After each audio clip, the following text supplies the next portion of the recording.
গল্পের শুরুতে আমরা কাপালকে দেখি। ছেলেটার নাম থমাস আর মেয়েটার নাম মিয়া। তাদের বিবাহিত জীবনটা খুব একটা সুখে চলছে না, কারণ মিয়া সব সময় থেকেই একটা সন্তান চাইতো, কিন্তু থমাস একেবারেই রাজি ছিল না। যখনই সে তার স্বামীর কাছে ইন্টিমেট হতে যেত তখন সে নিষেধ করে দিত। একদিন থমাস ঘুমিয়েছিল আর মিয়া তখন তার কম্পিউটার ঘাঁটছিল। ঠিক তখনই একটা মেইল আসে। মিয়া সেটা খুলে দেখে তাদের একটা ছবি আছে, আর ছবিতে 14K লেখা। এই মেইলটা এসেছিল ডাক্তার রুবেনের কাছ থেকে। আসলে থমাস একজন ব্যাংকার ছিল যে ডাক্তার রুবেনের রিসার্চে টাকা ইনভেস্ট করেছিল।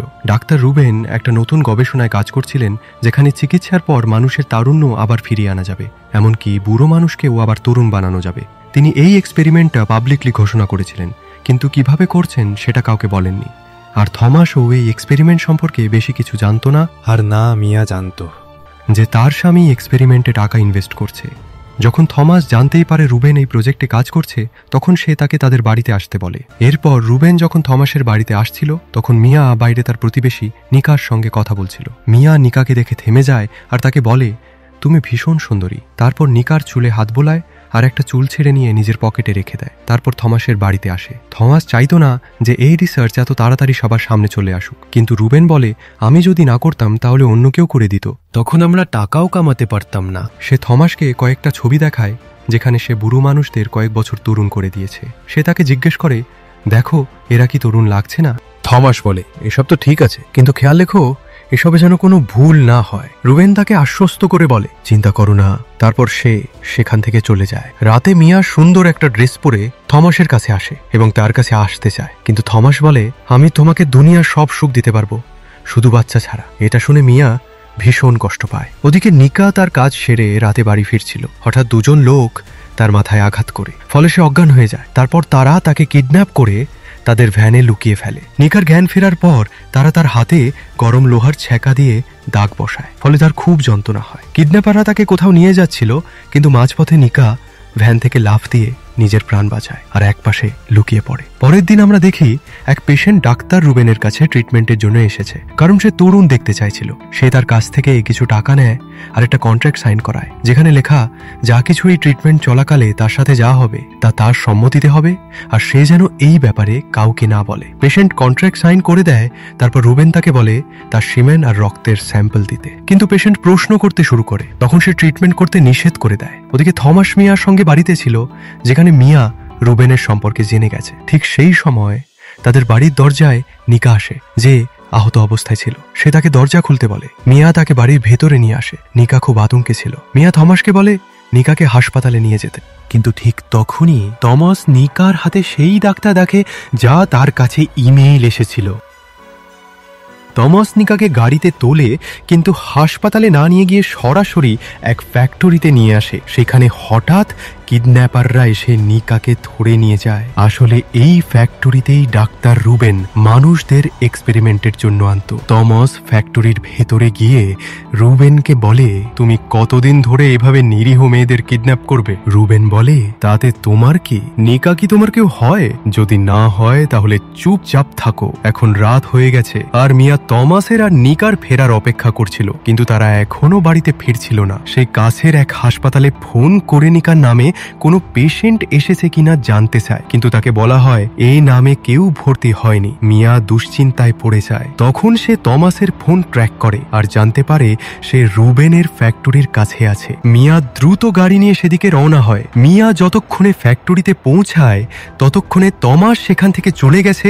সে সেখানে তার গাড়ি দেখতে পায় না। সেখানে রুবেন ফ্যাক্টরির সিসিটিভি ক্যামেরায় তাকে দেখে ফেলে আর গেট খোলার নির্দেশ দেয়। আর মিয়া ফ্যাক্টরির ভিতরে আসে। সেখানে সে অনেক মেডিসিন দেখতে পায়। তখনই মিয়া এক মেয়ের চিৎকার শুনতে পায়। সে সেই শব্দের দিকে গিয়ে দেখে রুবেনের একজন অ্যাসিস্ট্যান্ট একটা মেয়েকে টর্চার করছে আর তাকে কারেন্ট দিচ্ছে। এরই মাঝে রুবেনের আরেকজন অ্যাসিস্ট্যান্ট পেছন থেকে মিয়াকে ধরে ফেলে আর টানতে টানতে নিয়ে গিয়ে তাকে একটা ঘরে আটকে দেয়।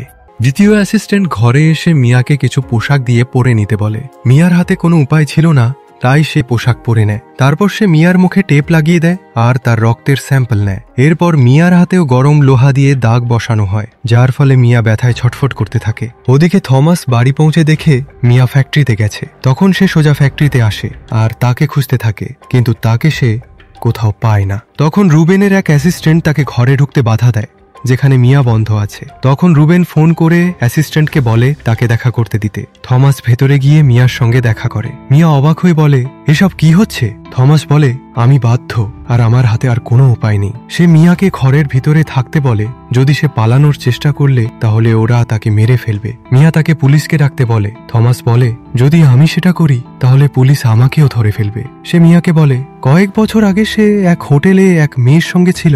আসলে সেই মেয়েকে রুবেনই তার সঙ্গে দেখা করিয়েছিল। তারা দুজন নেশায় ছিল, তাই একই ঘরে ঘুমিয়ে পড়ে। তারপর যখন থমাসের সকালে জ্ঞান ফেরে তখন সে দেখে মেয়েটা মারা গেছে। এটা দেখে তার মনে হয় হয়তো নেশার ঘোরে সেই তাকে মেরে ফেলেছে। থমাস ভয় পেয়ে গিয়েছিল যে এবার তাকে পুলিশ ধরে ফেলবে। তখন রুবেন এসে তাকে বাঁচায় আর এই কেস বন্ধ করিয়ে দেয়, যার পরিবর্তে সে থমাসকে ব্ল্যাকমেল করে নিজের রিসার্চের জন্য টাকা নেয়। তাই থমাস না চাইলেও এই নোংরা কাজে জড়িয়ে পড়ে, আর চাইলেও এই কাজ থামাতে পারেন না। থমাস মিয়াকে বলে যে সে অবশ্যই তাকে এখানে থেকে বের করে নিয়ে যাবে। এটা বলে সে সেখান থেকে চলে যায়। তারপর যখন মিয়া ঘুমোচ্ছিল তখন হঠাৎ সে বাইরে থেকে কারো আওয়াজ শুনতে পায়। সে দরজার ফাঁক দিয়ে দেখে নিকা তাকে সাহায্যের জন্য ডাকছে এবং তাকে বাঁচাতে বলছে। কিন্তু ঠিক তখনই রুবেনের অ্যাসিস্ট্যান্ট এসে নিকাকে খুব খারাপ ভাবে মেরে ফেলে।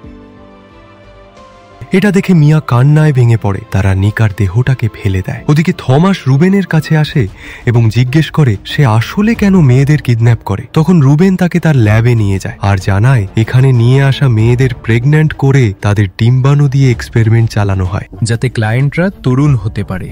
রুবেন বলে সেও আবার তরুণ হতে চায়, কিন্তু তার ডিএনএ কারো সঙ্গে ম্যাচ করেনি, তাই সে নিজের ওপর এক্সপেরিমেন্ট করতে পারেনি। যাদের ডিএনএ ক্লায়েন্টদের সাথে ম্যাচ হয়েছে তাদের ওপর সে এক্সপেরিমেন্ট চালিয়েছে। রুবেন জানায় যতদিন তার ডিএনএ ম্যাচ না হয় ততদিন সে মেয়েদের কিডন্যাপ করতে থাকবে। একথা শুনে থমাসের খুব রাগ হয়, কিন্তু সে মিয়াকে যেভাবেই হোক এখান থেকে ছাড়াতে চায়। তাই সে রুবেনকে বলে যে আমাদের মিয়াকে মেরে ফেলা উচিত, কারণ সে এক্সপেরিমেন্টের সম্পর্কে অনেক কিছু জেনে গেছে, আর যদি সে পুলিশের কাছে বলে দেয় তবে বড় বিপদ হয়ে যাবে। থমাসের কথা শুনে রুবেন খুশি হয় এবং ভাবে থমাস এখন তার সাথে আছে। সে থমাসকে মিয়াকে মারতে বলে। সে কাছে যায় ঠিকই, কিন্তু সুযোগ বুঝে তাকে ছাড়িয়ে ফ্যাক্টরি থেকে পালানোর চেষ্টা করে, কিন্তু রুবেনের লোকেরা তাদের পিছনে পড়ে যায় আর থমাসকে মেরে অজ্ঞান করে দেয়, কারণ রুবেনের ডিএনএ মিয়ার সঙ্গে ম্যাচ হয়ে গেছিল। তারা মিয়াকে ধরে রুবেনের কাছে নিয়ে আসে।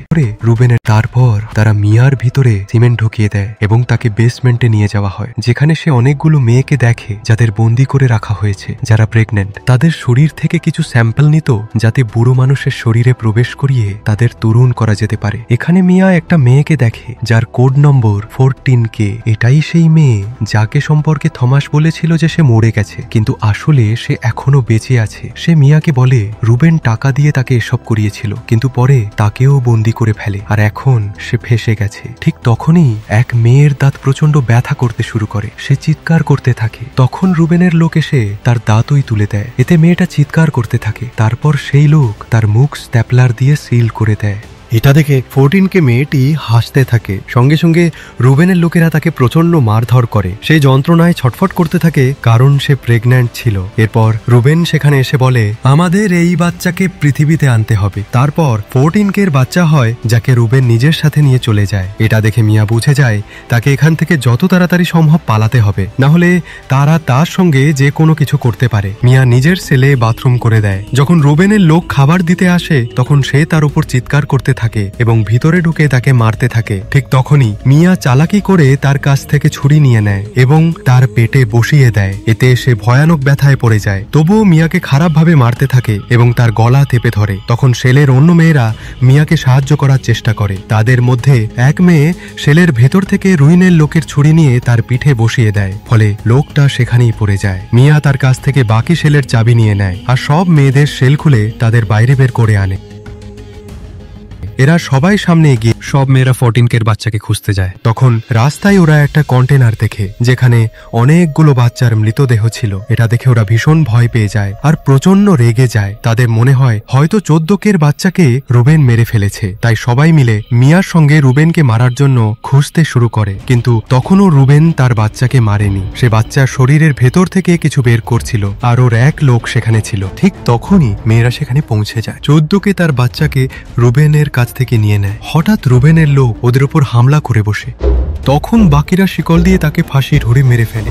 রুবেন নিজের প্রাণ বাঁচিয়ে পালানোর চেষ্টা করছিল। এদিকে মিয়া থমাসকে খুঁজছিল। তার পেছনে তখনই সেই লোকটা আসে যাকে মিয়া একবার মেরে তার চাবি ছিনিয়ে নিয়েছিল। এরপরই থমাস সেখানে পৌঁছায়। তারপর রুবেনের লোক আর থমাসের মধ্যে ভয়ানক লড়াই হয়। এতে থমাস গুরুতর আহত হয়। ঠিক যখন লোকটা থমাসকে শেষ করে দিতে যাচ্ছিল তখন মিয়া এসে তাকে মেরে অজ্ঞান করে দেয় আর থমাসকে বাঁচিয়ে ফেলে। এরপর মেয়েরা সেই লোকটাকে ধরে বেঁধে ফেলে আর তার সঙ্গে ঠিক সেই ব্যবহার করে যেটা সে ওদের সঙ্গে করেছিল। তারপর সবাই মিলে তাকে মেরে ফেলে। এদিকে রুবেন তার স্যাম্পলস নিয়ে পালাচ্ছিল, কিন্তু মেয়েরা এবার আর তাকে ছেড়ে দিতে রাজি ছিল না। তারা তাকে ধরে ফেলে। সবাই রুবেনকে মারার জন্য এগিয়ে আসে, কিন্তু রুবেন ছুরি নিয়ে ওদের ভয় দেখাতে থাকে। যদিও সে ভালো করেই জানতো এবার তার পালানোর কোনো রাস্তা নেই।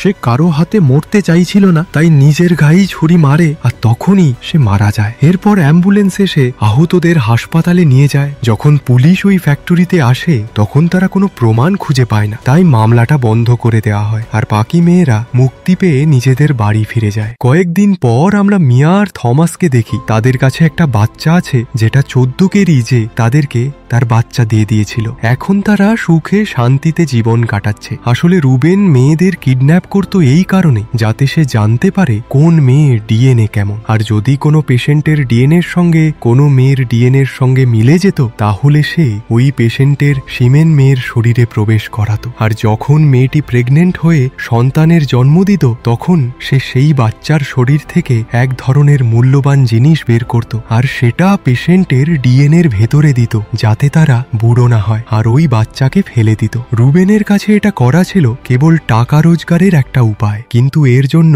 সে অনেক নিরীহ মানুষের জীবন নিয়ে নেয়। আর এখানেই সিনেমাটা শেষ হয়। বন্ধুরা, আপনারা যদি ভিডিওটা শেষ পর্যন্ত দেখে থাকেন তাহলে অনেক ধন্যবাদ। এখন আপনাদের কাছে একটা প্রশ্ন, মুভিতে মিয়া আর থমাস কার বাচ্চা পেয়েছিল? আপনারা অবশ্যই কমেন্টে লিখে জানান। ভিডিওটা ভালো লাগলে লাইক আর শেয়ার করুন, আর মুভির এক্সপ্লানেশন পাওয়ার জন্য আমাদের চ্যানেলটা সাবস্ক্রাইব করে বেল আইকন প্রেস করুন যাতে নতুন ভিডিও আপনাদের মিস না হয়। তাহলে আজ এখানেই শেষ, আবার দেখা হবে। Bye bye.